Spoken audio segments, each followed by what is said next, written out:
જે રહ્યા છે સ્પાર્ક ટુડે ન્યૂઝ. સુરત મહાનગરપાલિકાના આરોગ્ય વિભાગ દ્વારા દૂધની પ્રોડક્ટ વેચનારી સંસ્થાઓ પર તપાસ હાથ ધરવામાં આવી છે. તપાસ દરમિયાન નિરાનું વેચાણ કરનારી સંસ્થાઓ પર ખાસ નજર છે.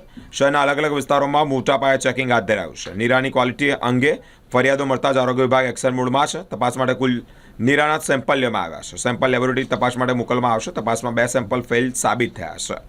ફેલ થયેલા સેમ્પલ સામે કાર્યવાહી કરવાની તૈયારીમાં છે. Samip Desai, food safety officer, Surat મહાનગરપાલિકા. શિયાળાની સિઝનની અંદર નીરાનો ઉપયોગ વધારે થતો હોય અને સુરતના લોકો નીરો વધારે પીતા હોય, જેથી કરીને એની અંદર ભેળસેળની શક્યતા રહેલી હોય છે. જેથી કરીને સુરત મહાનગરપાલિકાના ફૂડ ડિપાર્ટમેન્ટ દ્વારા સતર્ક બનીને અલગ અલગ ઝોનની અંદર 6 ટીમ બનાવીને સેમ્પલ લેવાની કાર્યવાહી હાથ ધરવામાં આવેલ હતી. જેમાંથી 84 તાલુકા તાળગોળ ઉત્પાદન કંપની લિમિટેડના 2 નમૂના સબ સ્ટાન્ડર્ડ જાહેર થયા છે, જેની સામે આગળની કાર્યવાહી કરવામાં આવશે.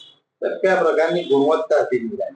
સુરત મહાનગરપાલિકાના ફૂડ લેબોરેટરી દ્વારા જે સુગરની માત્રા ધારાધોરણો મુજબ જેટલી હોવી જોઈએ એના કરતા ઓછી માલુમ પડેલ છે, એટલે સબ સ્ટાન્ડર્ડ જાહેર થયા છે, એટલે એની સામે આગળની કાર્યવાહી કરવામાં આવશે. લોકોને શું સાવચેત રહેવાની અપીલ છે? લોકોને સાવચેત એ રહેવાની અપીલ કરવામાં આવશે કે સવારમાં વહેલામાં વહેલો નીરો પી લેવાનો. બરાબર છે. ત્યાર પછી જો એ નીરો બગડવા માંડે તો પછી એ નહીં પીવાનો.